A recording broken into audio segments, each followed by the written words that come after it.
Sir कुछ बोल रहे हैं, आवाज नहीं आ रही आपकी। अच्छा। अबे लो, मैं म्यूट पे था। और मैंने पता नहीं अभी तक कोई कुछ भी नहीं बोला, तुम लोग कोई आवाज नहीं आई। कुछ भी नहीं आया अभी तक, अबे शुरू से लो। लेके। अच्छा भाई, मैं ये कह रहा हूँ कि तुम लोग के पास में फिर कोई नहीं मिल रहा मुझे। मूसा भेज रहा है, हारून के नहीं आ रहे, तुम्हारे भी नहीं आ रहा है। आशीष क्या कर रहे हो? कर रहा हूँ सर, भेजता नहीं हो अबे मगर। तो भेजा भी तो कर भाई। अच्छा अच्छा, भेज दूंगा। कोई एक दिन निकाल के ना, फिर हम वो चेक भी कर लेते हैं, जैसे जो ना अब मूसा ने भेजे हुए हैं, मरियम लोग ने भी भेजे हुए हैं, इब्तिसाम के भी आए हुए हैं। सही है, हारून हारून कुछ नहीं भेज रहा भाई, कुछ भी नहीं कर रहा है ना। अबे भाई ईयरली कर भाई। पास टॉपिकल के पीछे ना पड़ो सिर्फ। ईयरली साथ साथ करते रहो भाई, वरना मसला हो जाएगा। सिर्फ टॉपिकल ना करो, ईयरली साथ साथ करते रहो, मसला हो जाएगा वरना। सही है। और आओ, चलो भाई कहानी शुरू करते हैं। अच्छा, 18 का नवंबर 23 कर रहे हैं। सही है। और तुम लोग ने जो है कल भी हमारी क्लास है, ओके। तुम लोग ने मई जून 23 करना है, ओके। मई जून 23 करना है। 19 का फिर हमने 18 का। कर। 18 18 का का, करना। हाँ जी हाँ जी हाँ जी सही। हाँ जी। 18 का मई जून 23 तुम लोग ने करना है, सही, ये होमवर्क है। चलो स्टार्ट करते हैं भाई। अच्छा जी, वेक्टर्स वाला आ रहा है भाई। तुमसे कह रहा है कि सेकेंड। सही है। State the two other SI based unit. सही है, लेंथ मास टाइम दिया हुआ है, एसआई बेस्ड क्वांटिटी तुमसे बोली हुई है, राइट। तो तुम टाइम तो तुम दे सकते हो टेम्परेचर। सही है। टेम्परेचर को अगर तुम थर्मोडायनेमिक टेम्परेचर लिख दो तो बहुत अच्छा हो जाएगा, और तुम इलेक्ट्रिकल करंट लिख दो तो और भी अच्छा हो जाएगा, इलेक्ट्रिकल करंट, ओके। चलो आगे आ जाओ। तुमसे तुम्हें वायर दे दिए, सही है, और एंगल दे दिया है, तुम्हें फोर्सेस भी दे दिए, सही है। अच्छा जी, तुमसे बोल रहे हैं कि भाई child swings made by connecting a car tire to the wire using the rope and the hook. Okay, the system is in equilibrium. Equilibrium का मतलब भाई rightward forces equals to leftward forces, upward forces equals to downward forces, right? ये इसका मतलब हो गया। सही है। And the tension in the wire is just much, okay, negligible. Determine the weight. तुम्हें पता है कि भाई तुम जो है ना, rightward forces equals to leftward ले लो, अपवर्ड इक्वल्स टू डाउनवर्ड ले लो, राइट। इसके दो कंपोनेंट बना लो भाई। एक कंपोनेंट एक वाली फोर्स का हो जाएगा, राइट। और दूसरा कंपोनेंट दूसरी वाली फोर्स का हो जाएगा, सेट हो गया। और इसको इक्वेट कर दो वर्टिकल फोर्सेस से, राइट। सो 150 साइन 17। सही है, और इसका भी आ जाएगा 150 साइन 17, राइट। और तब तुम उन दोनों को ऐड कर लोगे और तुम इक्वेट कर दो, राइट। तो इक्विलिब्रियम पे, तो इक्विलिब्रियम का तुमने कह दिया। सर इसने सही। वेट बोला है, इसका मतलब सिर्फ वर्टिकल जो है ना वो लेंगे फोर्सेस। हाँ जी, वर्टिकल कंपोनेंट्स ले लोगे, सही है। सही है। सो वैसे लिखने की जरूरत नहीं है। 150। सही, मैं ये लिख सकता था कि upward force is equal to downward force, right. 150 sine 17, ये एक फोर्स आ गई, मल्टीप्लाई बाय 2 करोगे इज इक्वल टू वेट बन जाएगा, राइट। बता दो भाई कितना आ रहा है, तुम लोग की कैलकुलेशन। 87.7 सर। कितना, 57 पॉइंट। 87.7। ओके, 88 ले लेते हैं भाई। 87.7, ओके। चलो, तुमसे कह रहे हैं। अच्छा, अब ये चीज जो है शायद तुम लोग ने अभी ना पढ़ी हो। ये मुझे जो है ये मुझे जो है अभी करानी थी, सही है। तो लेकिन खैर, यंग करा मॉडल दे सर, खैर हो गई। यंग मॉडलर्स आ रहे हैं, सही है, वो कराऊंगा तो कर तो लेते हैं, आ जाओ। अच्छा जी, तुमसे कह रहे, देखो स्ट्रेस का प्रेशर वाला फॉर्मूला होता है, सही है। तुमसे कह रहे थे cross sectional area of the wire is this much, okay. Young modulus दिया हुआ है और तुमसे स्ट्रेस पूछ रहे हैं। Stress equals to force upon area होता है, राइट। सो तुम्हारे पास जो है अम, अच्छा, अब देखो वायर के बारे में बात करें, राइट। वायर के ऊपर फोर्स जो तुम्हारी लग रही है वो टायर की वजह से लग रही है, राइट। सो वो वेट तुमने ले लिया, सही हो गया। और अच्छा जी, आओ। एरिया की भाई कन्वर्जन सही से कर लेना, वरना एरिया में मसला हो जाएगा। अच्छा, नहीं नहीं, वायर, हाँ, वायर के अंदर जो फोर्स है आप वो ले लो, वायर के अंदर फोर्स है टेंशन, टेंशन है 150, ओके। सो यहाँ पे आ जाएगी tension, right, is equals two divided by area जो तुम्हारे पास है 7.5 मिलीमीटर स्क्वायर है। मिलीमीटर होता है एक्सपोनेंट -3, स्क्वायर करोगे तो एक्सपोनेंट -6 हो जाएगा, ओके।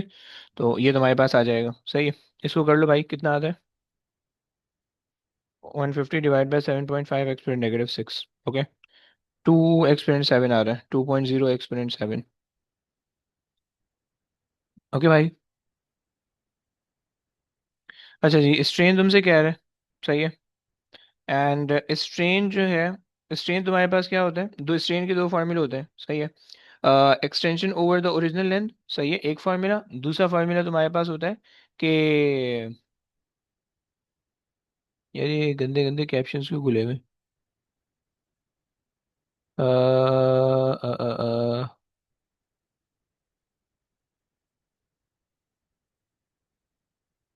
सही है।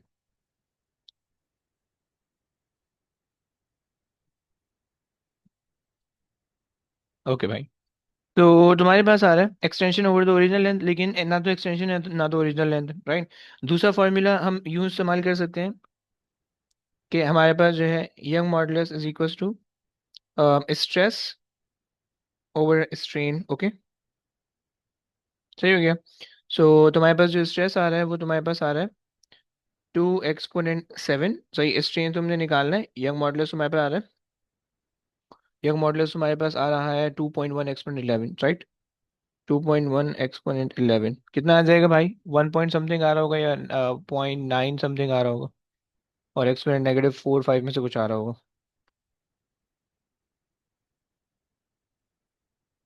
ये 4 नहीं है भाई, 11 है। ओके, मेरे पास आ रहा है 9.5 nine exponent point negative five five into exponent, हाँ वही आ ओके, रहा 9.5 एक्सपोनेंट -5। ओके, चलो भाई। तो मैं काइनेटिक एनर्जी की डेफिनेशन तुमसे पूछ रहा है, राइट। हम काइनेटिक एनर्जी की डेफिनेशन में कहते हैं कि भाई energy store in a mass due to due to its motion, right. अच्छा जी, तुमसे उसके बाद कह रहे हैं कि भाई a cannon fires a shell vertically upward, okay, the shell leaves the cannon with a speed of this and the kinetic energy is this much joule, okay। the shell, अच्छा तुम्हें मास नहीं दिया हुआ तो मास वैसे निकाल सकते हो। the shell then rises to the maximum height of this, the effect of the air resistance is significant, okay। देखो, the effect of the air resistance is significant, अगर तुमसे ये बात बोल देता है ना, तो इसका मतलब ये होगा कि तुम काइनेमैटिक्स यूज नहीं कर सकते इसके अंदर, right. You only have to use work energy power, तब जाके जो है तुम्हारा ये क्वेश्चन हो पाएगा, अदरवाइज नहीं हो पाएगा, सही है। उसने तुम्हें काइनेटिक एनर्जी दी हुई है, तुम कह दो कि भाई kinetic energy is equal to half M V square, right. 480 तुम्हारे पास है, सही है। 480 काइनेटिक एनर्जी है, मल्टीप्लाई बाय 2 कर दो, डिवाइडेड बाय स्पीड तुम्हारे पास है 80 की स्क्वायर, मास आ जाएगा। मास बच्चों कितना आ रहा है,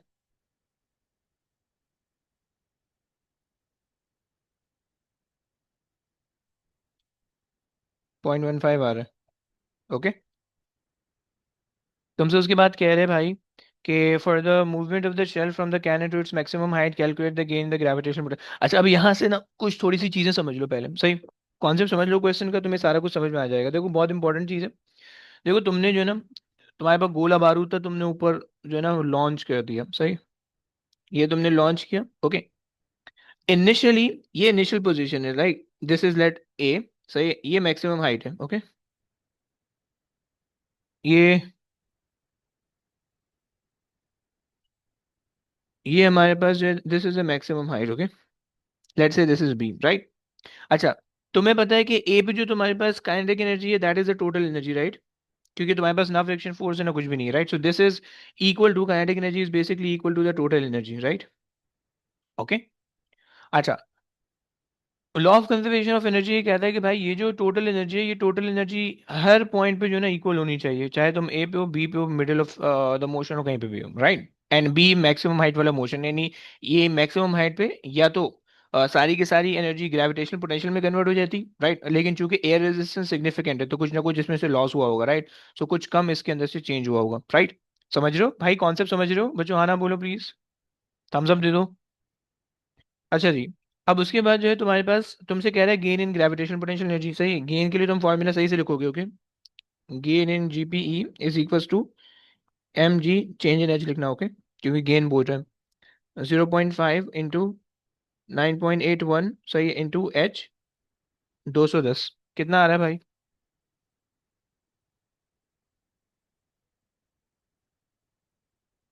भाई तुम्हारे पास जो है ना जीपीई का गेन तुम्हारे पास आ रहा है 309.015। ओके, सो 310 आ रहा है, राइट। अब देखो, तुम्हारे पास जो इनपुट एनर्जी थी बच्चों वो तुम्हारे पास थी 400, राइट। 400 की इनपुट एनर्जी थी, उसमें से सिर्फ और सिर्फ बी पे 310 ही कन्वर्ट हो पाए ग्रेविटेशनल पोटेंशियल एनर्जी और हाइट के अंदर, राइट। इसका मतलब है रिमेनिंग 480 माइनस 310 करोगे, 170 जूल्स की जो एनर्जी होगी वो लॉस हो रही है। Okay, work done against the friction loss हो रही होगी। ओके, अगला तुमसे वही करवा देगा। तो work done against the friction minus कर लो भाई, 480 भाई एक माइनस बार बता देगा कि 210 कैसे आया? 210, 310 ना, एमजीएच किया मैंने सिर्फ। Height, height, height. है गिवन है ना बच्चा, ये रहा ना क्वेश्चन के अंदर गिवन है। सही। सही। अच्छा जी, सही हो गया। So work done against the air resistance, तुम्हें पता चल गया कि तुम्हारे पास ये आ रहा है against the air resistance, right. अगर तुम इसकी इक्वेशन बनाना चाहो तो तुम टोटल एनर्जी एट ए, सही है, should be equal to total energy at B, ये कह सकते हो, right. Total energy at A, total energy at A सिर्फ काइनेटिक की फॉर्म में, और टोटल एनर्जी एट बी जो है वो GPE plus work done due to resistive force की फॉर्म में, राइट। तो ये जब तुम इसको वहां पे लेके जाओगे तुम्हारे पास वही चीज बच जाएगी, राइट। तो तुम्हारे पास आ गया 170। भाई ये बात समझ में आई है? उसके बाद तुमसे पूछ रहा है कि average force due to air resistance, right. तुमने work done against the air resistance निकाल लिया, तुम्हें फॉर्मूला पता है, फोर्स इनटू डिस्प्लेसमेंट, राइट। 170 की फोर्स है, 210 का डिस्टेंस है, right, is equal to S, is equal to force. सही हो गया? भाई ये बातें समझ में आ रही है? भाई प्लीज बताओ। मूसा, हारून, ठीक है। आशिर, आ रही है? मरियम, जैनब? जी सर। जी जी, आ रही है, आ रही है। ओके, 0.81 मेरे पास आ रहा है। ओके, 0.81 मेरे पास आ रहा है। सही हो गया। चलो आ जाए भाई, अब मुश्किल क्वेश्चन आ गया भाई, जरा बेदार हो जाओ। So yeah, the shell leaves the cannon at time t equals to 0 and reaches the maximum height at t equals to t, capital T. Okay. Sketch the variation with time t of the velocity of the shell from t 0 to, okay, numerical values are not required. अच्छा जी, भाई देखो तुम्हारे पास जो है ये एक sort of projectile motion, free fall motion है, पहली बात, सही है। तुमने वेलोसिटी को, अच्छा इसने कहा कि भाई लीव द कैनन, कैनन से फायर होगी, मैक्सिमम हाइट जा रही है, राइट। मतलब यहाँ से तुमने लॉन्च किया होगा और वो मैक्सिमम हाइट जा रही है, राइट। इनिशियल वेलोसिटी है 80, राइट, एंड मैक्सिमम हाइट पे प्रॉब्ली वेलोसिटी हो जाएगी 0, राइट। सही हो गया? ओके। अच्छा जनाब, अब तुम्हारे पास जो डीसेलरेशन है, तुमने क्योंकि ग्राफ का जो ग्रेडियंट होगा हमने उसको भी सही से बनाना है। सो जो डीसेलरेशन होने वाली है, डीसेलरेशन, ओके, डीसेलरेशन के जो मैग्नीट्यूड होगा that will increases. Okay, the magnitude of the deceleration increases, क्योंकि देखो ग्रेविटी 9.81 है, वो कांस्टेंट है, उस पर तो चेंज नहीं हो रहा, राइट, वो तो फिक्स है। उसकी वजह से तो ग्राफ यू बनना चाहिए, राइट, लेकिन ऐसा नहीं बनेगा। क्यों? क्योंकि एयर रेजिस्टेंस जो है वो तुम्हारे पास, एयर रेजिस्टेंस की वैल्यू, राइट, तो एयर रेजिस्टेंस की वजह से जो है वो तुम्हारे पास, एयर रेजिस्टेंस की वैल्यू की वजह से तुम्हारे पास मसले मसाइल होंगे। सो आपके पास जो वैल्यू होनी चाहिए दैट वुड बी यहाँ से शुरू होगी और यूं आ जाएगी, राइट। क्योंकि देखो उसने कहा है कि जो है ना मैक्सिमम हाइट टी पे पहुंची है, राइट, और तुम्हें पता होना चाहिए कि मैक्सिमम हाइट पे वेलोसिटी 0 होती है। तो velocity 0 at T is equals to capital T, एक पॉइंट तो हमें ए मिल गया, राइट। स्टार्टिंग जो वेलोसिटी वो तुम्हें पता है 80 है, राइट। सो इनिशियली जो है वो 80 है, एट एक्स एक्सिस जो है वो तुम्हारे पास 0 आ जाएगा, राइट। और तुम्हारे पास कर्व लाइन क्यों आ रही है भाई? क्योंकि ग्रेविटी कांस्टेंट नहीं है due to air resistance. Okay, gravity constant नहीं है, एयर रेजिस्टेंस है, इसकी वजह से जो है ना तुम्हारे पास ये डिक्रीजिंग कर्व बना है। ओके, अगर ग्रेविटी कांस्टेंट होती है, रेजिस्टेंस नहीं होती, स्ट्रेट लाइन बनती। क्लियर? समझिए? ओके, आ जाओ भाई। The force due to air resistance is a vector quantity, compare the force sir due to, बोलो ग्रेविटी बोलो वाली बोलो। बात नहीं समझा। कौन सी वाली भाई? ग्रेविटी वाली बात नहीं समझ आई। देखो, सीन ये है, जैसे ही तुमने फायर किया होगा ना ऑब्जेक्ट को ऊपर, सही है, तो होगा क्या? इनिशियली 9.81 की डिसेलेरेशन होगी नेगेटिव में, राइट। बट जैसे जैसे बॉल ऊपर मूव करेगी वैसे वैसे एयर रेजिस्टेंस भी एड अप होगी, राइट। सो वैसे वैसे एयर रेजिस्टेंस फोर्स है, राइट, वेट भी एक फोर्स है, एयर रेजिस्टेंस भी एक फोर्स है, राइट। सो जब तुम उसको एम ए करोगे, सो तुम्हारे पास जो डिसेलेरेशन का जो मैग्नीट्यूड आएगा that would be slightly larger than 9.81। समझ रहे हैं? क्या ये बात समझ में आ गई? इनिशियली जो तुम्हारे पास डिसेलेरेशन होगी वो 9.81 से बड़ी होगी। क्लियर? सही हो गया? फिर से समझाएंगे? दोबारा बोलो, दोबारा बोलो। फिर से समझाएंगे वैसे? देखो, तुम्हारे पास दो फोर्सेस हैं, सही है। एक तुम्हारे पास है वेट, सही है, जो कि कांस्टेंट है, सही है। और वेट ऑफ द बॉल तुम्हारे पास आ जाएगा 0.15 इंटू 9.81 से, समझ रहे हो ना, क्योंकि मास हमने ये निकाला था। क्लियर? अच्छा, दूसरी जी फोर्स सर। तुम्हारे पास है रेजिस्टिव फोर्स, जो कि है 0.18, ओके। ये तुम्हारे पास 0.18 है resistive force, opposing force, okay. समझ रहे? ये तुम्हारे पास रेजिस्टिव फोर्स है, सही जी हो सर। गया। तो जब तुम इन दोनों को सॉल्व करोगे, अब देखो ये भी नेगेटिव है, ये भी नेगेटिव है, क्योंकि दोनों ऑपोजिट डायरेक्शन में, राइट। मोशन ऊपर हो रहा है तो रेजिस्टिव फोर्स ऑपोजिट डायरेक्शन में, वेट नीचे ही लगता है, राइट। सो दोनों बेसिकली एड अप हो रही है, राइट। तो उसकी जी। वजह से जब आप एक्सेलरेशन निकालोगे तो एक्सेलरेशन की डायरेक्शन नेगेटिव में आ रही होगी, राइट, क्योंकि वो डाउनवर्ड लग रही होगी, और उसकी वैल्यू 9.81 से ज्यादा आ रही होगी, क्योंकि दो फोर्सेस कंबाइन होकर एक्सेलरेशन बना रही है, डिसेलरेशन बना रही है, ओके। सही हो गया। क्लियर हो गया, ये बात समझ में आ गई। सो हमने पहले तो यहाँ से स्टार्ट कर लिया ग्राफ। पहला पॉइंट हमें इसलिए मिल गया क्योंकि भाई इनिशियली जो आपने वेलोसिटी से लॉन्च किया था वो आपके पास at time t equals to zero velocity आपके पास 80 थी, क्वेश्चन के अंदर मेंशन था, सही है। और मैक्सिमम हाइट पे वेलोसिटी अगेन जीरो हो जाती है, तो आपको ये भी बात पता है, राइट। दो पॉइंट तो हमें पता चल गए। अब हमें बस ये शेप डिसाइड करना है, ओके। समझ रहे हैं? जी सर। सही है। तो शेप डिसाइड करने के लिए हमने ये किया कि भाई हमने ये देख लिया कि भाई एक्सेलरेशन किस तरह से वेरी करेगी, राइट।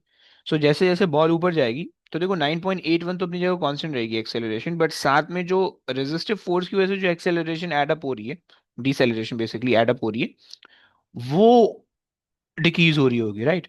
और वो क्यों डिक्रीज हो रही होगी भाई, आपको ये बात पता होगी कि भाई रेजिस्टिव फोर्स जो होती है, मैं यहाँ पे लिख देता हूँ कि भाई जो रेजिस्टिव फोर्स होती है वो बेसिकली रेजिस्टिव फोर्स, सही, वो डायरेक्टली प्रोपोर्शनल होती है वेलोसिटी के स्क्वायर से, राइट। सिलेबस में ये रिक्वायर्ड नहीं है रिलेशन, मैं सिर्फ समझाने के लिए बता रहा हूँ, सही। रेजिस्टिव फोर्स वेलोसिटी के स्क्वायर से रिलेटेड होती है, राइट। तो जैसे जैसे आपकी वेलोसिटी डिक्रीज होगी वैसे वैसे रेजिस्टिव फोर्स भी डिक्रीज होगी, राइट। जैसे जैसे रेजिस्टिव फोर्स डिक्रीज होगी वैसे वैसे आपकी रिजल्टेंट फोर्स डिक्रीज होगी, क्योंकि आपको पता है कि भाई रेजिस्टिव फोर्स वेट के साथ कंबाइन हो रही है, सही है। और नेगेटिव साइन मैं बाहर लगा देता हूँ, और ये मेरे पास बन रही है रिजल्टेंट फोर्स, ओके। भाई ये बात समझ रहे हैं? जी सर। सही है। सो जैसे जैसे रेजिस्टिव फोर्स डिक्रीज होगी, ये पूरा रिजल्टेंट फोर्स है, ओके। ये पूरा रिजल्टेंट फोर्स है Fr, सही है। तो जैसे जैसे रेजिस्टिव फोर्स डिक्रीज होगी रिजल्टेंट फोर्स डिक्रीज होगी, रिजल्टेंट फोर्स डिक्रीज होगी डिसेलरेशन डिक्रीज होगी, समझ रहे हैं? ओके। सही हो गया सर। सो जैसे जैसे हाइट तुम्हारी बढ़ेगी वैसे वैसे तुम्हारी वेलोसिटी कम होगी, राइट, क्योंकि gravitational potential energy kinetic energy gravitational potential में कन्वर्ट हो रही है हाइट की वजह से, राइट। अब जैसे जैसे वो उसके अंदर कन्वर्ट हो रही होगी तो वैसे वैसे आपके पास क्या होगा कि आपकी वेलोसिटी कम हो रही होगी, वेलोसिटी कम होगी रेजिस्टिव फोर्स कम होगी, रेजिस्टिव फोर्स कम होगी रिजल्टेंट फोर्स कम होगी, रिजल्टेंट फोर्स कम होगी तो डिसेलरेशन कम होगी, right. And that is why we have the decreasing deceleration, okay. Clear ना? सही हो गया सर। चलो, ओके जी, आगे आ जाते हैं। सही, तुमसे कह रहे हैं कि compare the force due to the air resistance acting on the shell as it rises with the force due to the air resistance as it fall, okay. अब देखो दो मोशन है, सही है। जब तुम ऊपर जा रहे होगे, जब राइजिंग वाला मोशन होगा तो वेट नीचे लग रहा होगा, सही है।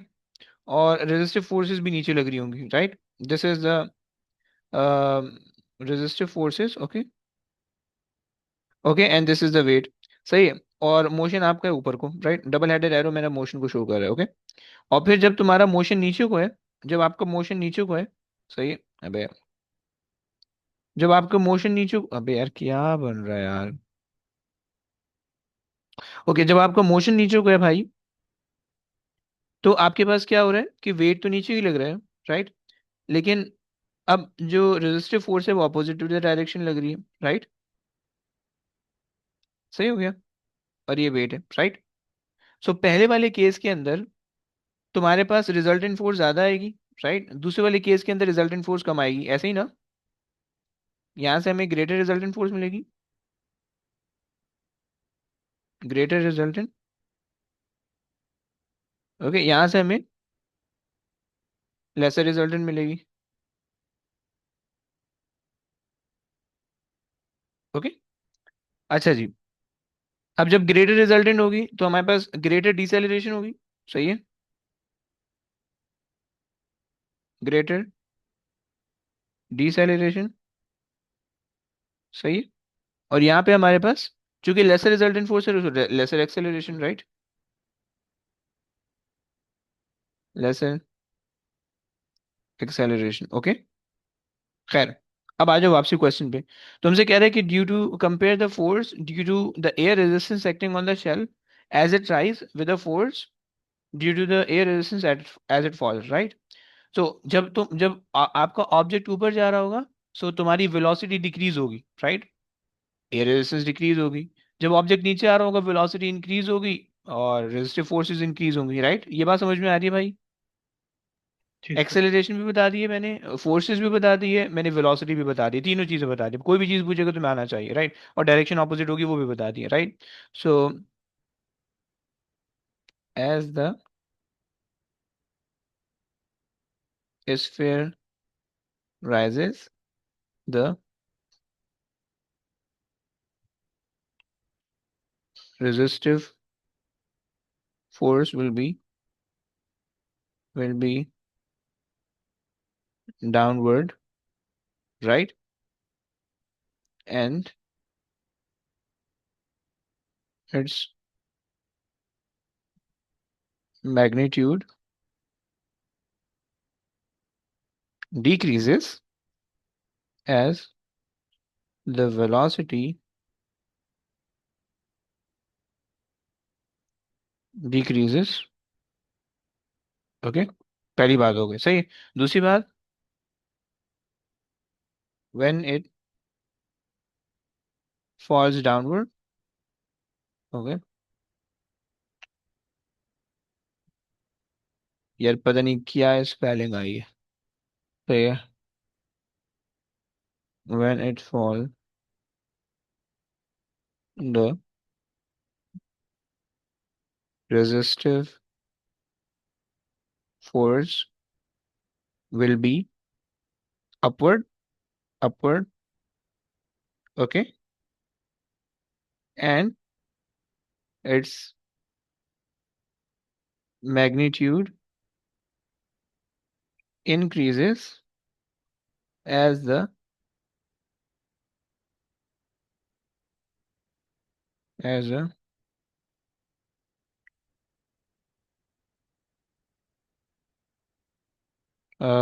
increases as the,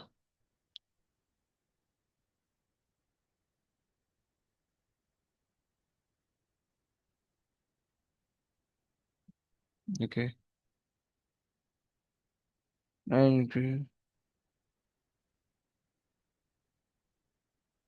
and magnitude increases as, क्या तो लिख रहा था मैं यार, will upward and its magnitude increases as the sphere, यार क्या हो गया, ना तंग करो यार। Okay, so upward and magnitude increases as the sphere, as the velocity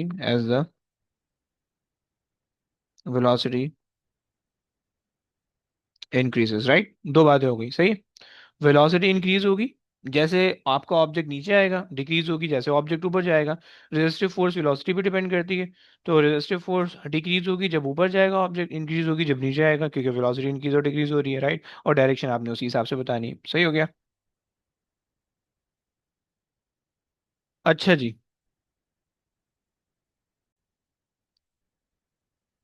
कहानी शुरू कर दें। तुमसे कह रहा है कि Newton second law of motion तुम्हारे पास है। Resultant force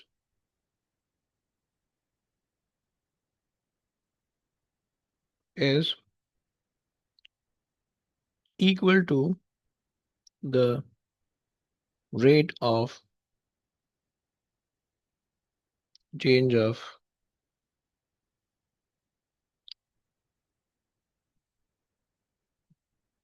momentum, okay। Towards the मुश्किल से सिनेरियो तुम्हें दिया हुआ है। तो ये toy rocket consist of the container of the water and the compressed air as shown, okay. और वाटर की डेंसिटी दी हुई है, कंटेनर तुम्हें दिया हुआ है, nozzle of the radius, nozzle के रेडियस तुम्हें दिया हुआ है, okay. Water is pushed vertically downward through the nozzle by the compressed air. The rocket move vertically upward. Okay, the nozzle has a circular cross section. The nozzle has a circular cross section of this much millimeter. The density of the water is this much. Assume that the water leaving the nozzle has the shape of the cylinder of the radius. Okay, at a constant speed of this relative to the rocket. Show that the mass of the water leaving the nozzle in the first 0.2 seconds after the rocket launch is this much. Okay.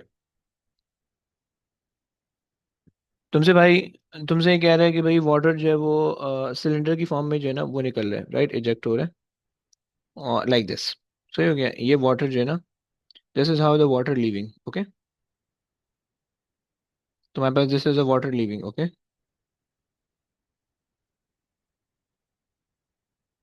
सही हो गया.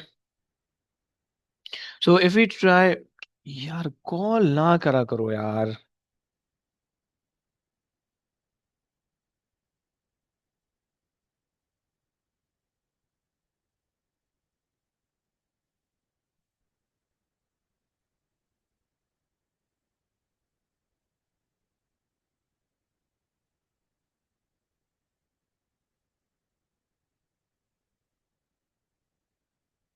Okay, सो अजीब लोग हैं यार, direct route के call ही कर दे रहे हैं.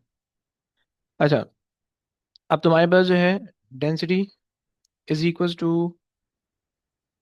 मास ओवर वॉल्यूम. सही हो गया. ओके, तुमने डेंसिटी ले ली 1000, मास में निकालना है, वॉल्यूम तो हमारे पास आ जाएगा, राइट.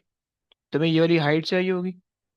सही है, वॉल्यूम के लिए तुम्हें ये हाइट चाहिए होगी. ओके, और वॉल्यूम के लिए तुम्हें क्रॉस सेक्शन एरिया चाहिए होगा, क्रॉस सेक्शन एरिया और हाइट, राइट. सही है. सो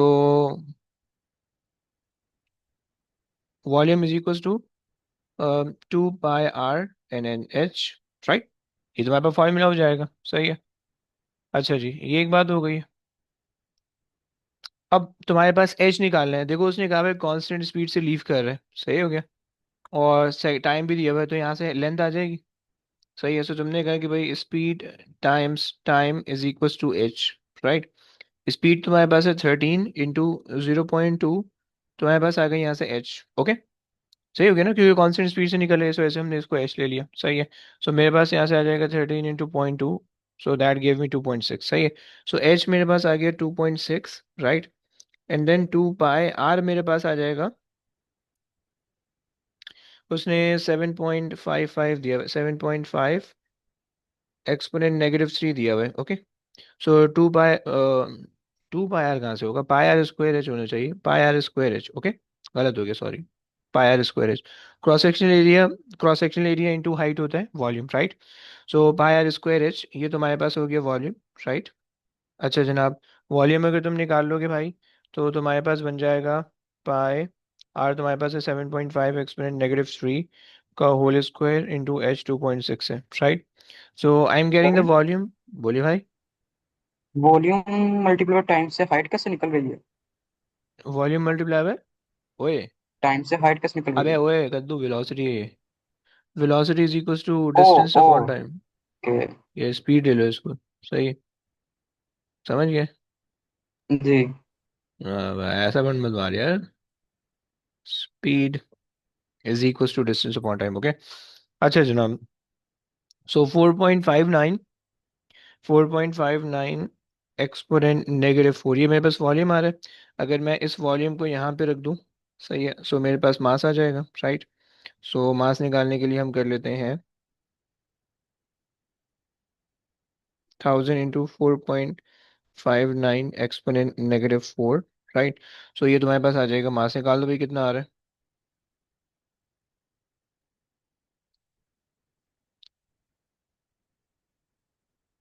0.495 आ रहा है. सही है, और ये मुझे शो करना था. सही है, 0.49459. ओके, और तुम्हारे पास 0.46 हो जाएगा राउंड ऑफ. ओके, सही है, 0.46. ओके, ये तुम्हारे पास आ गया मास इन केजीज. देखो शो दैट वाला क्वेश्चन है तो तुम्हें बहुत ज़्यादा तरीके से करना होगा, राइट. तुम्हें हर इक्वेशन को शो करना है. तुम्हारे पास देखो 3 इक्वेशन है. एक तुम्हारे पास ये इक्वेशन है, तुम्हें इसको शो करना है, राइट. जब मैनिपुलेट करो एम को सब्जेक्ट बना के दिखाओगे कि एम सब्जेक्ट बना है. ओके, दूसरी ये इक्वेशन है, इसको यूज कर रहे हो तो शो करते हुए बताओगे, सही है। फिर जब ये इक्वेशन है तो ये चीज तुम शो करोगे, राइट। ये तीन इक्वेशन है, ये तीनों शो होनी चाहिए, तब जाके तुम्हें इसका नंबर मिलेगा, अदरवाइज नहीं मिलेगा, राइट। Be very careful. चलो आगे आ जाओ। तुमसे कह रहा है कि भाई the change in momentum of the mass of the water in B due to leaving the nozzle, okay. सही हो गया। तो चेंज इन मोमेंटम निकाल लेते हैं, सही है। और इनिशियल मोमेंटम हमारे पास वैसे जो कुछ नहीं दिया हुआ, सही है। इनिशियल मोमेंटम प्रॉब्ली हमारे पास जीरो ही होगा, सही है। और हमारे पास जो फाइनल मोमेंटम है, ये चलो अगर हम ले लें, चेंज इन मोमेंटम हमारे पास आ जाएगा, मास लेट से हमारे पास आ रहा है, सही है। और इस केस के अंदर बेसिकली जो चेंज इन मोमेंटम है वो मास के चेंज होने की वजह से हो रहा है, राइट, वेलोसिटी के चेंज होने की वजह से नहीं हो रहा है, राइट। सो मास चेंज हो रहा है, वेलोसिटी कांस्टेंट है, राइट। चेंज इन मोमेंटम तब भी पॉसिबल है, सही हो गया ना बच्चों। यहाँ पे देखो कांस्टेंट वेलोसिटी है बट चेंज इन मोमेंटम इस वजह से पॉसिबल है because the mass is leaving, okay, the mass is changing, right. So this much amount of mass is left, तो इस वजह से जो है तुम्हारे पास मोमेंटम चेंज हो रहा है, राइट। सही हो गया ना। तो तुम्हारे पास जो है ना 0.46 इंटू 13 की वेलोसिटी निकाल दो भाई, कितना आता है।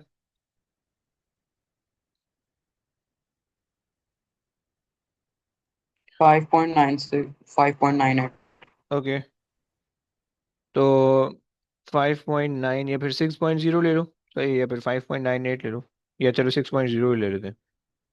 6.0, okay. The force exerted on this mass of the water by the rocket, right. तुम्हें पता है कि फोर्स का तुम्हारे पास फॉर्मूला क्या होता है, force equals to change in momentum divide by change in time, right. Change in time तुम्हें दिया, चेंज इन मोमेंटम तुम्हारे पास आ रहा है 6.0 divided by change in time तुम्हारे पास आ रहा है 0.2, सही है। तो तुम कर दो, 30 समथिंग आ रहा होगा, 13 न्यूटन की फोर्स बन रही है, राइट। अच्छा जनाब, अगेन तुमसे कह रहे हैं कि भाई state and explain how the Newton third law applies the moment movement of the rocket by the water, right. अब तुम्हें पता है कि भाई वाटर नीचे जा रहा है, सही है, और जो रॉकेट है वो ऊपर जाएगा, सही हो गया। तुम्हें ये सिंपल सी चीज़ पता चल रही है, सही है। तो तुम यहाँ पे ये कह सकते हो कि भाई force exerted by the water on the rocket should be equal to the force exerted by the water on the rocket, right? सही हो गया। तुम यहाँ पे कह सकते हो force exerted by the water on the rocket, right, should be equal and opposite to the force exerted by the rocket on the water, okay। भाई सिर्फ न्यूटन थर्ड लॉ नहीं लिखना होता है, तुम्हें रिलेट करना होता है कि कौन सा किस पे क्या लगा रहा है, राइट। तुम्हें पता है इक्वल एंड ऑपोजिट फोर्सेस हैं, बट तुम्हें ये लिखना होगा, राइट। चलो आखिरी के दो पार्ट। तुमसे कह रहे हैं कि भाई the container has a mass of this much KG, okay, और पानी जो लीव कर रहा है वो हमारे पास है 0.146, okay fine. So yeah, the initial mass of the water before the rocket launched was this much. Okay, the mass of the compressed air in the rocket is negligible. Assume that the resistive force on the rocket due to the motion is negligible. Okay, for the rocket at a time of 0.2 second after launching, show that the total mass is 0.46. Okay, after launch. अच्छा, point zero to के बाद जो है, 0.02 second के बाद हमारे पास जो मास लीव हुआ है वो 0.46 है, okay. 0.46 kg leaves the rocket after 0.2 seconds, right. सही हो गया। तो आपके पास जो है माइनस कर लो भाई, the container has a mass of 0.4, सही है। सो 0.70 माइनस 0.46 कितना बचता है भाई। 0.24। 0.24, राइट। और जो कंटेनर है कि जिसके अंदर वाटर है आपका, उसको ऐड कर लो 0.40, right. So that gives you वो 566676, ओके 0.64 आ जाएगा। ओके, शो हो गया। नाउ कैलकुलेट इट्स एक्सेलरेशन, सही है। अच्छा जी, तुम्हारे पास देखो एक्सेलरेशन की दो चीजें तुम लगा सकते हो, ये तो change in velocity upon change in time, या resultant force equals to M A, दो काम कर सकते हो। वेलोसिटीज हमें नहीं दी हुई क्वेश्चंस के अंदर कहीं भी, राइट। तो हम जो है वो रिजल्टेंट फोर्स लगा देते हैं, सही है। So resultant force equals M A, right. अच्छा जनाब, अब हमारे पास जो मास बचा हुआ है, सही है, एक्सेलरेशन में निकालनी है। सो रिजल्टेंट फोर्स, अच्छा resultant force by the way हमने यहाँ पे निकाली हुई है वैसे, okay. The force exerted on this mass of the water by the rocket is 30, right. So resultant force हमारे पास ये आ जाएगी, सही है। और देखो यहाँ पे for the rocket at time of this much, देखो यहाँ पे तुमसे रॉकेट की एक्सेलरेशन पूछ रहा है, और यहाँ पे जो हमने मास निकाला है, ये फोर्स निकाली है, ये वाटर पर निकाली है बाय द रॉकेट। लेकिन न्यूटन थर्ड लॉ क्या कहता है कि दोनों पे फोर्स इक्वल एंड ऑपोजिट होगी, राइट। सो इतनी ही फोर्स वाटर पे भी होगी और इतनी ही फोर्स रॉकेट पे भी होगी, राइट। तो इसे कंफ्यूज मत करना भाई इसको, सही हो गया ना। अच्छा जनाब, अब अगर तुम रॉकेट अज्यूम करो, तो रॉकेट तुम्हारे पास ये है, सही है, दिस इज योर रॉकेट, सही है। एंड रॉकेट जो है आपका वो मूव कर रहा है अपवर्ड, राइट। और उसकी जो अपवर्ड फोर्स आ रही है वो तुम्हारे पास आ रही है 30 न्यूटन की, सही ऐसे ही आ रही है। तुम्हारे पास जो अपवर्ड फोर्स आ रही है वो आ रही है 30 न्यूटन की, सही हो गया। जो वेट है रॉकेट का वो डाउनवर्ड होगा, डाउनवर्ड फोर्स होगी, राइट। और वेट तुम्हारे पास कितना आ रहा है, तुमने पिछले वाले पार्ट में कैलकुलेट किया अभी, सही है। वो तुम्हारे पास है 0.64 इंटू 9.81, राइट, इंटू ग्रेविटी तुम कर दोगे, राइट। तो तुम्हारे पास ये रिजल्टेंट फोर्स आ जाएगी, right. Resultant force equals to M A लगा दो, क्योंकि मोशन ऊपर को हो रहा है। समझ रहे हो ना बच्चों, कोई मसला तो नहीं है। हाँ जी, जरा आना बोलो प्लीज। थोड़ी सी रॉकेट आड़ी टेढ़ी बन रही है, बट काम चलाओ, सही है। सो मेरे पास आ रहा है 30 न्यूटन की फॉरवर्ड फोर्स, और ये क्यों होगी, क्योंकि रॉकेट और वाटर पे, वाटर रॉकेट पे इक्वल एंड अपोजिट फोर्स लगा रहे हैं न्यूटन थर्ड लॉ की वजह से, राइट। रॉकेट का वेट होगा, इस वजह से जो है रिजल्टेंट फोर्स हमने कहा, चलो रिजल्टेंट फोर्स हमने कहा कि force on the rocket minus the weight is equal to M A. Weight minus M A नहीं कर सकते, वेट माइनस रिजल्टेंट फोर्स नहीं कर सकते, क्योंकि मोशन ऊपर को है, जिस डायरेक्शन में मोशन होता है उस डायरेक्शन की फोर्सेस पॉजिटिव होती हैं, okay. So 30 minus 0.64 into 9.81 divided by 0.64, okay. ये प्लीज सेकंड पार्ट फिर से समझा दो। ओके ब्रो, समझा रहे तो कैलकुलेट करके पहले बता दो यार।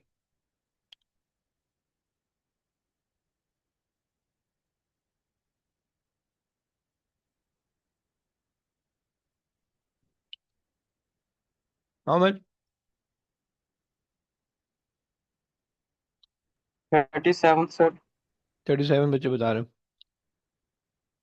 देखो हमने ये कहा हमारे पास ये रॉकेट है, ओके। और अगर हम इस रॉकेट को मान लें, अरे भाई,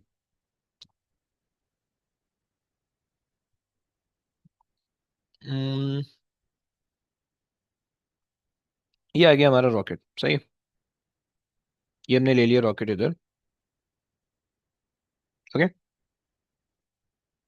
पेस्ट। जरा सुनना प्लीज, और करना यार। देखो ये हमारा रॉकेट आ गया, सही है। देखो रॉकेट पे जितनी भी फोर्सेस होंगी, तुम्हें सिंपल सा कॉन्सेप्ट है भाई, तुम्हें उसने कहा एक्सेलरेशन निकालो, रॉकेट की एक्सेलरेशन निकालो, राइट। एक्सेलरेशन के तुम्हारे पास दो formula, resultant force equals to M A, एक फार्मूला यहाँ से रिलेट हो जाता है। दूसरा एक्सेलरेशन का change in velocity upon change in time, right. Velocity से रिलेटेड कोई भी चीज नहीं दी हुई, तो हमारे पास दूसरा वाला फार्मूला रह गया, ओके। दूसरे वाले फार्मूला के लिए हमें सारी फोर्सेस चाहिए, राइट।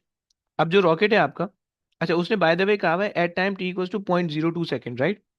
सो 0.02 सेकंड पे हमें ये पता है कि भाई वाटर रॉकेट पर और रॉकेट वाटर पर 30 न्यूटन की फोर्स लगा रहे हैं, ओके। सही हो गया, न्यूटन थर्ड लॉ की वजह से हमें ये पता है, सही है। सो वाटर रॉकेट पे ऊपर को फोर्स लगा रहा होगा, और रॉकेट वाटर पे नीचे को फोर्स लगा रहा होगा। लेकिन हम चूंकि रॉकेट को लेके बात करें तो हम रॉकेट पर फोर्स अज्यूम करने वाले, राइट। एंड रॉकेट पर जो फोर्स लग रही है due to from the water, वो आपके पास है 30 न्यूटन। ओके, सही है। Force from the water on the rocket. ये बात क्लियर हो गई सर? जी। ओके। दूसरी फोर्स जो है रॉकेट पे, वो उसका वेट लग रहा है जो कि नीचे को लग रहा है, राइट। और वो वेट जो है, जितना भी रिमेनिंग वेट है, हमने उसको अज्यूम करना है, राइट। और वो वेट जो हमारे पास है वो 0.64 मास की वजह से होगा। ओके, सो ये हमारे पास आ गया इसका वेट, राइट। तो which is 0.64 into 9.81, right. These are the two forces, since they are acting in the opposite direction, rocket का मोशन जो है वो वर्टिकली अपवर्ड है, सही है। सो मोशन की फोर्स को आपने पॉजिटिव ले लिया विच इज 30, अपोजिंग फोर्स आपके पास वेट आ गई नेगेटिव ले लिया, इक्वल्स टू एम कर दिया, राइट, मास से डिवाइड कर दिया। क्लियर हुआ ना? जी सर। बस ये है। चलो आ जाओ भाई, आगे आ जाओ। तुमसे कह रहा है कि भाई फोर, अच्छा ये क्वेश्चन बाय द वे मुश्किल है, राइट। ये 11 मार्क का जो क्वेश्चन है ना, ये तकरीबन तुम मान लो इस क्वेश्चन के अंदर ना बच्चों के 1 मार्क यहाँ पे तो मिल गया होगा, सही है। उसके बाद जो 10 नंबर है ना, ये इसके 2 नंबर बच्चों के लूज होंगे मैक्सिमम, सही है। इसके नंबर लूज हुए होंगे कुछ बच्चों के, इसके नंबर कुछ बच्चों के लूज हुए होंगे, सही है। न्यूटन सेट लॉ, ये मतलब ना 10 में से तकरीबन तुम कह लो कि भाई 3 या 4 नंबर मिले होंगे मैक्सिमम, ओके, बच्चों को। ये डिफिकल्ट क्वेश्चन था, ओके। अच्छा जी, आओ भाई। तुमसे कह रहे हैं कि on the figure 4.1 complete the two graph to illustrate what is meant by the amplitude A, the wavelength and the time period. Okay, देखो तुम्हें उसके लिए जो है ना सबसे पहले एक्सिस लेबल करने होते हैं, राइट। सो तुम्हारे पास यहाँ पे एम्पलीट्यूड तो दोनों पे आ जाएगा, सही है, एम्पलीट्यूड, सही। ये तुम यहाँ पे डिस्प्लेसमेंट में वो करते हो, सही, डिस्प्लेसमेंट, सही है। यहाँ पे भी डिस्प्लेसमेंट आएगी, राइट। यहाँ पे तुम्हारे पास पीरियड आ जाएगा, यहाँ पे तुम्हारे पास आ जाएगा पीरियड, नहीं टाइम ले लो, सॉरी, टाइम आ जाएगा, सही हो गया। और यहाँ पे तुम्हारे पास डिस्टेंस आ जाएगा, राइट। जब मेंशन करोगे ये चीज तभी नंबर मिलेगा बच्चों। अब तुम यहाँ से यहाँ पे बता सकते हो कि भाई यहाँ से यहाँ तक का जो ये होने वाला है मेरे पास, ये मेरे पास होने वाला है time period, okay. Period capital D से रेफर कर दो कि काम चल जाएगा, राइट। कोई बच्चा अगर यहाँ से यहाँ तक कहता है तो भी चल जाएगा, सही है। कोई बच्चा अगर इस पॉइंट से लेकर इस पॉइंट तक कहता है तो भी चल जाएगा, सही, because all are the periods, okay. सही हो गया सर तीनों। पीरियड और वेवलेंथ में फर्क क्या होता है? ब्रो पीरियड और वेवलेंथ में फर्क सिर्फ इतना होता है कि अगर एक्सेस तुम्हारे पास टाइम का है तो वो तुम्हें जो है ना ग्राफ का जो वेवलेंथ एक्चुअली होती है वो पीरियड तुम्हें बताएगा, और अगर डिस्टेंस होगा तो फिर जो है ना तुम्हें वेवलेंथ पता चलेगी, समझ रहे? जी बस ये फर्क ओके। होता है, सही हो गया। अच्छा जनाब, अच्छा जी। और बाकी अगर तुम डायग्राम के अलावा अगर आप पूछ रहे हो तो उसमें जो है वो डेफिनेशन में आप देख लो कि भाई कितना टाइम लग रहा है एक ऑसिलेशन को होने में, दैट इज पीरियड, और कितना डिस्टेंस कवर हो रहा है एक ऑसिलेशन में, that is distance, wavelength, right. जब तुमने वेवलेंथ दे दिया, वेवलेंथ में तुम यहाँ से यहाँ तक दे दो भाई, सही। सेम चीज तुम वेवलेंथ में भी दे सकते हो, कॉपी पेस्ट कर देते हैं भाई। ये लो, ये आ गया यहाँ पे, सही है। ये लो जी, सही। यहाँ पे हम हटा देते हैं, वेवलेंथ लगा देते हैं भाई, सही है। ये आ गया लैम्डा, सही है, लैम्डा लैम्डा, चलो। आ गया शहीर जिंदा बैठा हुआ है, शहीर भाग गया, शहीर भाग गया मेरे ख्याल से, नहीं नहीं, शहीर नहीं यार, हाशिर हाशिर, हाशिर है। ओके। तुमसे कह रहा है कि भाई horizontal string is stretch between the two fix points X and Y, a vibrator is used to oscillate the string and produce a stationary wave. Figure 4.2 shows a string that at one instant in time, okay।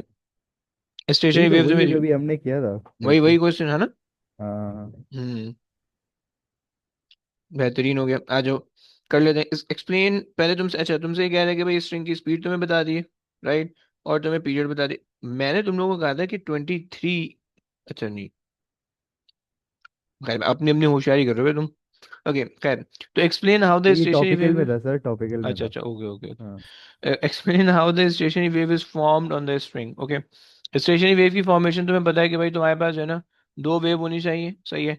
ये एक wave, यहाँ पे एक wave है, okay. तो तुमने इसी हिसाब से जो क्वेश्चन के अंदर दिया हुआ है तुम्हें उसी हिसाब से देना, अपनी तरफ से कुछ होशियारी नहीं नाप देना, मसला हो जाएगा, ओके। तो तुम्हारे पास जो है ना, तुम कहोगे कि भाई wave on the string, okay, move from, इन्होंने बताया हुआ है कि fix point, okay, the vibrator is used to offset the string and produce, पता नहीं कहाँ पे लगाया हुआ है मूव, ये हम कह रहे थे move along the string, okay, and reflected from one end, okay, the incident and reflected waves, तो इसमें वाइब्रेटर का जिक्र नहीं करना। नहीं, क्या करोगे? वो 2-3 मार्क का आता है तब कर दें। नहीं, तब भी नहीं करोगे। तब भी नहीं करेंगे। वाइब्रेटर कोई काम, वाइब्रेटर जो जस्ट एक इंस्ट्रूमेंट है जो कि वेव प्रोड्यूस कर रहा है, लेकिन उसकी वजह से कोई फैक्टर नहीं, तुम वाइब्रेटर के अलावा भी वेव जनरेट कर सकते हो, स्टेशनरी वेव, सही। सही सही। So the incident reflected wave moving in the opposite direction, okay, superimpose with same frequency, wavelength and period, okay। ये तुम्हारे पास हो गया इसकी एक्सप्लेनेशन, ओके। अच्छा जी, वैसे शायद एक ही वेव है, तो एक ही वेव में शायद वो तुम्हें ये ना दे कि भाई सेम फ्रीक्वेंसी सेम वेवलेंथ, तुम्हें इसकी लिखने की शायद जरूरत ना पड़े, क्योंकि वो एक ही वेव है, ओके।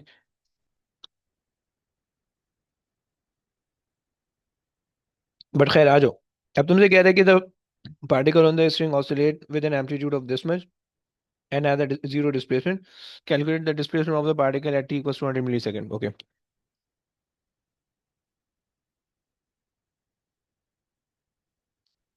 भाई 40 मिलीसेकंड की अगर तुम्हें वो दी हुई है, टाइम दिया हुआ है, सही है, अगर तुम 100 से डिवाइड करो, अच्छा देखो जब भी ये टी आया करे ना, इसको इग्नोर कर दो, इसको इग्नोर कर दो, गंदी चीजें तुम्हें खामा खाई में परेशान करने के लिए, ओके। तो तुम कर दो 100 / 40, सही है, तुम्हें पता चल जाएगा 2.5, राइट। ये 2.5 तुम्हारे पास ऑसिलेशन तुम्हें बचल जाएंगी, राइट, सही है। तुम्हें पता है भाई एक ऑसिलेशन 40 की है, 100 के अंदर कितनी ऑसिलेशन होगी, तुम्हें पता चल जाएगा 2.5 ऑसिलेशन हो रही है 100 के अंदर, राइट। ये ए आना चाहिए, खैर 2.5 ऑसिलेशन हो रही है, फाइन। अच्छा जनाब, ओके। अब 2.5 ऑसिलेशन का क्या मतलब है, राइट, जरा उसको भी देख लो। एक पार्टिकल अगर तुम्हारा लेट से यहाँ पे, सो 2.5 ऑसिलेशन का मतलब है कि one complete oscillation, okay, then second complete oscillation, okay, then third की half, okay, this is 2.5 oscillation, okay. अब देखो तुमसे डिस्प्लेसमेंट मांग रहा है, जब एक कंप्लीट ऑसिलेशन होगी डिस्प्लेसमेंट जीरो हो जाएगी, जब दूसरी कंप्लीट ऑसिलेशन होगी डिस्प्लेसमेंट जीरो हो जाएगी, और क्यों जीरो होगी, क्योंकि पार्टिकल अपनी ओरिजिनल पोजीशन पे पहुंच जाएगा एक ऑसिलेशन के बाद, राइट।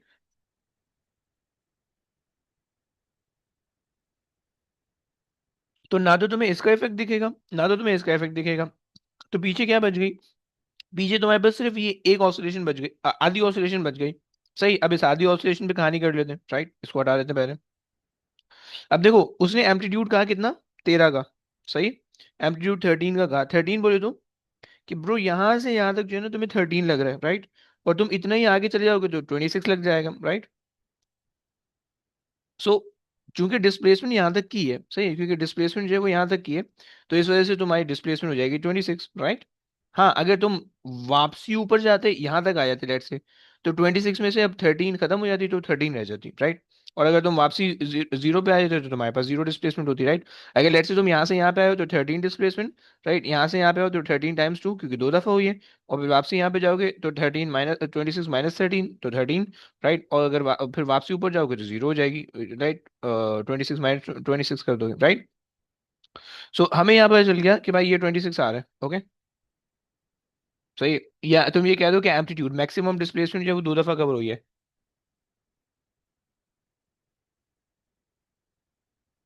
अब तुमसे कह रहा है डिस्टेंस निकाल दो। भाई डिस्टेंस का मतलब होता है कि जितना भी तुम्हारा डिस्टेंस कवर हुआ है irrespective of direction. Okay, 2.5 oscillation है। ओके, अब देखो दोबारा से समझो।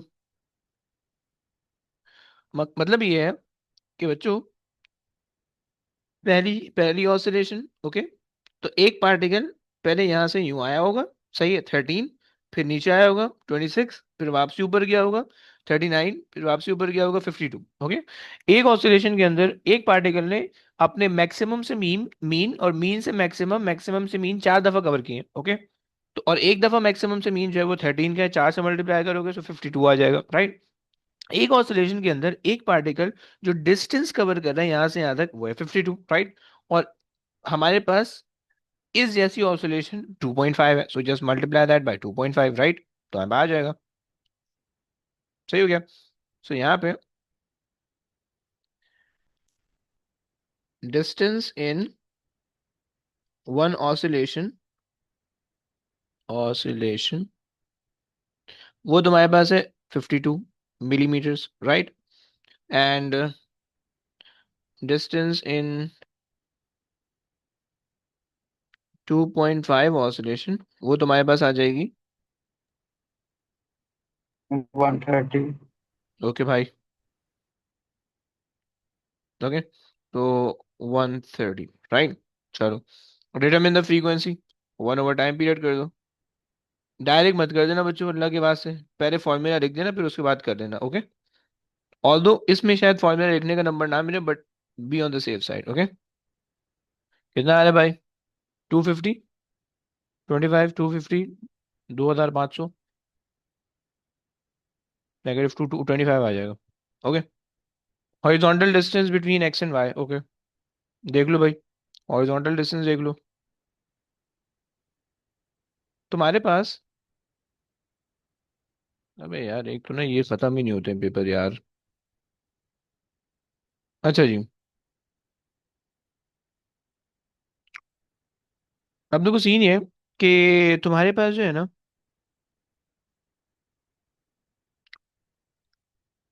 1.5 वेव आ रही है। ओके, सही, 1.5 वेव है। सबसे पहले तो वेवलेंथ निकाल लेते हैं, v equals to F lambda से, राइट। v तुम्हारे पास था 30, राइट। f तुमने अभी निकाला, जो कि तुम्हारे पास आ रहा होगा, वो जो भी आ रहा होगा, सही है, 25 आ रहा है। सही है, लैम्डा यहाँ से तुम निकाल लोगे 6/5, 1.2 हो जाएगा। सही है, सही हो गया। अच्छा जी, लैम्डा तुम्हारे पास आ गया 1.2। 1.2 का मतलब है बच्चों, यहाँ से यहाँ तक का डिस्टेंस तुम्हारे पास आ गया 1.2। ओके, और this is half the wavelength, ये हो जाएगा 0.6। ओके, सो टोटल हो जाएगा 1.8। ओके भाई, इज दैट क्लियर? चलो, जी सर। इलेक्ट्रिक फील्ड में आया, ये सब इग्नोर कराओ। भाई आखिरी क्वेश्चन है। अबे 2 क्वेश्चन आ रहे हैं यार। अच्छा जी, जल्दी जल्दी करते हैं, आओ। तुमसे कह रहे हैं डिफाइन कूलम। कूलम यूनिट है, यूनिट को यूनिट की फॉर्म में डिफाइन करोगे, और कूलम तुम्हें बचा Q equals to I T, right. Coulomb is equals to ampere times time. Okay, ampere time, ampere time, time. Okay, ampere time, ampere second कहोगे बल्कि, सही है। एम्पियर टाइम्स टाइम मत करना, गलत हो जाएगा, एम्पियर सेकंड। ओके, चलो। तुमसे कह रहे हैं electric current is flow, okay, in the following list underline the possible charge carrier. तुम्हें पता है जो चार्ज कैरियर होता है वो डिस्क्रीट अमाउंट में एग्जिस्ट करता है, राइट। डिस्क्रीट बोले तो एक फिक्स वैल्यू के अंदर। इंसान एक, एक इंसान होगा, 2 इंसान, 1.5 इंसान नहीं हो सकता कोई। ओके, 2.5 इंसान नहीं हो सकता। सिमिलरली चार्जेस के अंदर भी ये सीन है। तुम सब वैल्यूज को डिवाइड बाय 9.81, 1.62 कर दो, राइट। हर वैल्यू को तुम 1.6 एक्सपोनेंट -19 से डिवाइड कर दो, हर वैल्यू को, राइट। जिसका आंसर तुम्हारे पास जो है ना एग्जैक्ट नंबर आएगा, वो तुम्हारे पास फाइनल आंसर होगा। जिसका एग्जैक्ट नंबर नहीं आ रहा, डेसिमल के अंदर आ रहा है, that is not possible. Okay, सही हो गया। सर 8 वाले का आ रहा है। किसका? 8 x 10⁻⁻19 उसका 5 आ रहा है। ओके, और इस लास्ट वाले का भी, सेकंड लास्ट का भी आ रहा होगा। एक तो इसका आ रहा होगा, सही है, और एक आप बता रहे हो। किसका बता रहे हो, लास्ट वाले का? लास्ट फर्स्ट वाले का वाले। भी यार, फर्स्ट वाले का बता रहे हो, ओके। ओके, और लास्ट वाले का भी देख लो, लास्ट वाले का भी आना चाहिए। सही है, इसका भी आ गया। और सेकंड वाले का तो नहीं आना होगा, सही है। वो 32 बनता है, फिर 48 बनता है, ओके। और ये 20 ये भी बन रहा होगा, सही है। ये तीन बन रहे होंगे इसके अंदर, सही है।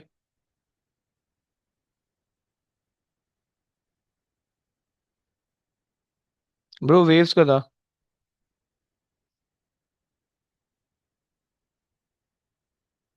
-20 है ना, नहीं ये नहीं बन रहा होगा। वो 0.1 बन रहा होगा, ओके। सो तुमसे आगे कह रहे हैं कि the diameter of the wire, okay, so the diameter of the wire is linear with the distance along the wire, okay, blah blah blah. Diameter तुम्हारे पास हाफ से डबल हो रहा है, सही है। ब्रो वीडियो डाल दूंगा ना यार, देख सकते हैं ना, देख लियो यार प्लीज। मैं भी थोड़ा जल्दी में हूँ, अभी फौरन फौरन डाल दूंगा, ओके। अच्छा जी, उसने कहा there is a current high in the wire at N S, सही है, okay, at N S the wire diameter is D, okay. Drift velocity and तुम्हारे पास ड्रिफ्ट वेलोसिटी इन्होंने दी हुई है वी एस, सही हो गया। एंड डायमीटर दिया हुआ है 2d, दूसरे एंड पे, सही हो गया। तुमसे कह रहा है कि sketch how the variation of the drift velocity along the wire between S and T, okay, सही हो गया। तुम पोजीशन चेंज कर रहे हो वायर की, एस से टी की तरफ जा रहे हो, डायमीटर तुम्हारा चेंज हो रहा है, राइट। डायमीटर और ड्रिफ्ट वेलोसिटी को रिलेट कर लो, करंट सेम रहेगा क्योंकि ये वायर एक ही है, सही है। I is equal to N A Q V, okay. N और क्यू तो सेम रहेगा, उसकी कोई टेंशन नहीं है, सही है। और ए को तुम कह सकते हो pi D square over 4, right. So तुम्हारे पास बेसिकली जो ड्रिफ्ट वेलोसिटी का रिलेशन आ रहा है वो आ रहा है d1 square v1 is equal to d2 square v2। बच्चों क्या तुम लोग को ये बात समझ में आती है? यस, क्या ये बात समझ में आती है? ओके, जी सर। सही हो गया। अच्छा जनाब, अब हमारे पास जो है ना, एस पे जो है वो हमारे पास डी है, सही है, D and V S, okay, square. और टी पे जो है वो 2d है, सही है, और वी हमें नहीं पता, सही है, सो वी हम निकाल लेते हैं, 2d का स्क्वायर है और वी हम निकाल लेते हैं, सही है। So D square V S divided by 4d square and then V, okay. So D से डी कैंसिल कर दो, तो हमारे पास जो वहां पे जो स्पीड आ रही है वो वी एस ओवर 4 आ रही है, is equal to V, right. Sir बोलिए भाई।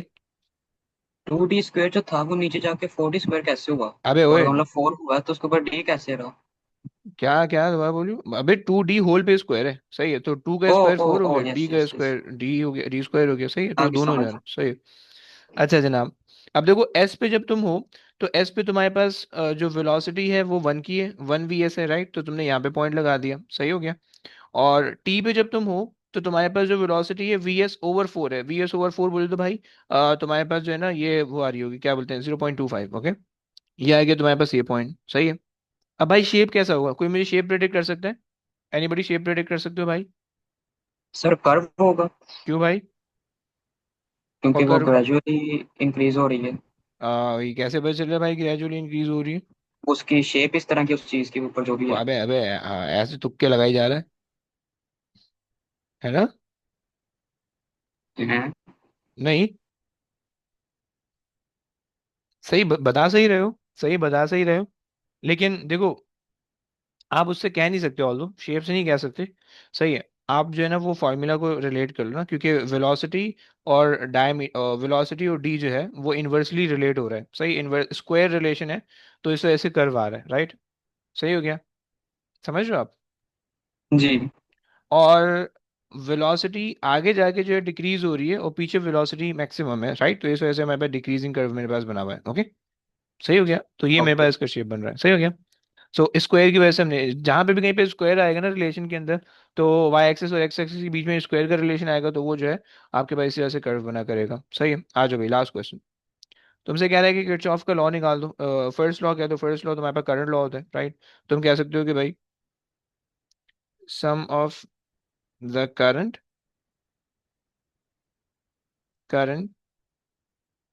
entering the junction is equal to the sum of the current leaving it. Okay, leaving it. Okay, now सही है, तुमसे पोटेंशियोमीटर दे दिया है, बैटरी की ईएमएफ दे दिया, इंटरनल रेजिस्टेंस नेग्लिजिबल दे दिया है। सही है जनाब, इंटरनल ओके फाइन, सही है। तो मैं कुछ ओके स्लाइडर दे दिया, the maximum resistance of the potentiometer is 800। Okay सही है जनाब। A resistor R of a resistance this much connected between the slider and the end X of the potentiometer. State the potential difference across the resistor R when the slider is positioned at X. Okay. जब तुमने slider को यहाँ पे position किया होगा, इस जगह पे, सही है, तो इसका मतलब क्या होगा? इसका मतलब ये होगा कि भाई तुम्हारे पास जो है ये बिल्कुल सीरीज के अंदर आ जाएगा तुम्हारे पास, राइट? ऐसे ही होगा। एक second, state the potential difference across R when the slider is positioned at nx of the potentiometer. Okay, जब तुमने इसको end x पे कर दिया है, ओके जब तुमने इसको end x पे कर दिया तो बेसिकली तुम्हारा सर्किट शॉर्ट हो जाएगा, राइट? यानी अब तुम्हारा सर्किट ना इस तरह से बन रहा होगा। ये वाली, यार खैर, ये तुम्हारा सर्किट बन रहा होगा। सही है, मैं थोड़ा सा गंदा सा बना रहा हूँ। ये तुम्हारे पास है x और y, और यहाँ पे तुमने कनेक्ट किया हुआ है, यहाँ पे तुमने कनेक्ट किया हुआ है इसको, राइट? अब बेसिकली देखो, ये तुम्हारे पास है 400 ओम की रेजिस्टेंस और यहाँ पे 0 ओम की रेजिस्टेंस, राइट? तो जितना भी करंट होगा वो सारा का सारा यहाँ से जाएगा, यहाँ से कुछ भी नहीं जाएगा, पोटेंशियल डिफरेंस कुछ भी नहीं होगा यहाँ पे, राइट? तो शॉर्ट सर्किट हुआ होगा ये, राइट? तो सारा का सारा करंट यहाँ से जा रहा होगा। ओके, सो पोटेंशियल डिफरेंस यहाँ पे 0 आ जाएगा। सही हो गया, 0 का पोटेंशियल डिफरेंस तुमने लिख दिया, राइट? जब तुमने वाई पे कनेक्ट किया, अब जब तुमने वाई पे कनेक्ट किया, इसको यहाँ से हटा के वाई पे कनेक्ट कर दिया, सही है। सो अब तुम्हारे पास जो है, जो कि पैरेलल कॉम्बिनेशन बन गया है। सो पैरेलल कॉम्बिनेशन के अंदर तुम्हारे पास, हमें पता है कि भाई अगर दो ही रेजिस्टर हैं तो दोनों के इक्वल वोल्टेज आएंगे, तो 9.6 आ जाएंगे, राइट? सही हो गया। अच्छा जी, तुमसे कह रहे हैं कि calculate the potential difference across R when the slider is position half way between X and Y. Last part, last part, okay सही हो गया। अच्छा जी, अगर हम स्लाइडर को हाफ वे कर लेते हैं, सही है। सो अब जो तुम्हारे पास सर्किट तुम्हें अज्यूम होना चाहिए वो इस तरह से अज्यूम होना चाहिए, क्योंकि तुमने हाफ वे कर दिया, तो हाफ वे का मतलब ये होगा, मैं इसको ना दो रेजिस्टेंस से शो कर रहा हूँ, सही है। मतलब अगर 800 की रेजिस्टेंस से हाफ वे किया हुआ है तो इसका मतलब है 400 400 डिवाइड हो जाएगा, राइट? यहाँ पे तुम्हारे पास 400 आएगा, राइट? एंड तुम्हारे पास जो है ना, ये तुम्हारे पास आ गया, जो दूसरा 400 का रेजिस्टर था वो आ गया। सही हो गया, ओके। ये तुम्हारे पास दूसरा 400, अबे यार सीधी सीधी लाइनें नहीं बन रही, देखो। दूसरा 400 का रेजिस्टर आ गया, ये तुम्हारे पास आ गया स्लाइडर, ओके। एंड तुम्हारे पास जो है ना, यहाँ से इसका जो रिमेनिंग पोर्शन है वो मैं यहाँ पे बना देता हूँ आगे, राइट? वो वहां पे चले जाएगा, सही है। और ये जो है, ये इस तरह से बनना चाहिए। सही हो गया। ये तुम्हारे पास जो है ना, तुम्हें सर्किट इस तरह से कुछ अज्यूम होना चाहिए जहन में, सही है।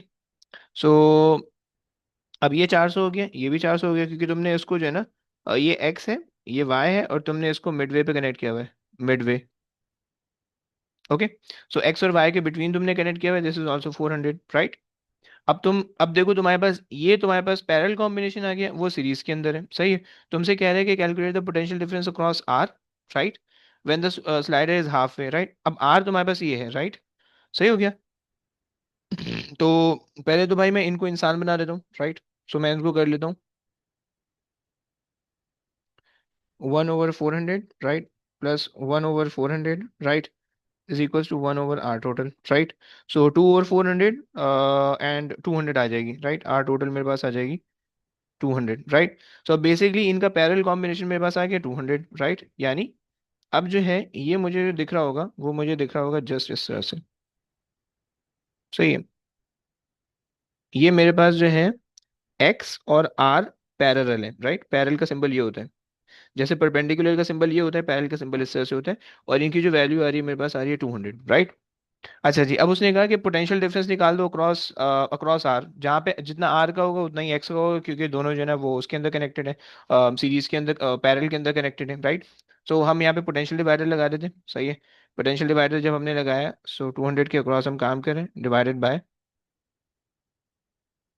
Bye 200 plus 400, right, into 9.6 is equals to voltage across the parallel combination of R and X. Okay, जरा निकाल दो कितना आता है।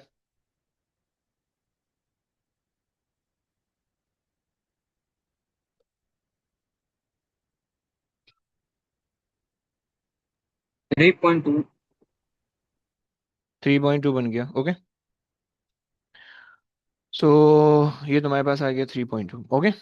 चलो, और हाफ वे सही है, बस ये तुम्हारे पास कॉन्सेप्ट था, सही है। 3 नंबर दे रहे तुम्हें, बस सिर्फ ये समझ में आना चाहिए, इस तरह से तुम्हें आना चाहिए समझ में, ओके। चलो बस यहाँ तक अब एंड करते हैं पेपर, सही है। तुम्हें बस जो होमवर्क जो है वो मई जून जो है वो 23, और भाई तुम लोग के पेपर, जैनब आपके पेपर नहीं आ रहे, और मरियम आपके भी नहीं आ रहे पेपर, मई जून 23 करना है तुम लोग ने, सही है।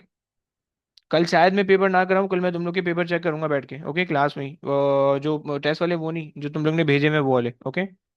तो भाई प्लीज ये पेपर अपने करके भेजो कल के कल, ओके। और आशीष तुम भी भेजो। सर मई जून 23 कौन सा वेरिएंट? 23, मई जून 18, सही है, 23 जून, ओके। और भाई ये पेपर करके भेजना है, सही है, मैंने कल चेक करना है तुम लोग के सामने, ओके। क्लियर हो गया? ओके सर, सही है, वही पीडीएफ भेज देगा ये वाली जो भी आपने शॉर्ट कराया। ओके भाई, भेज दूंगा मैं। चलो, चलो जी, ओके गाइस, टेक केयर बच्चों, अल्लाह हाफिज। अल्लाह हाफिज। अल्लाह हाफिज।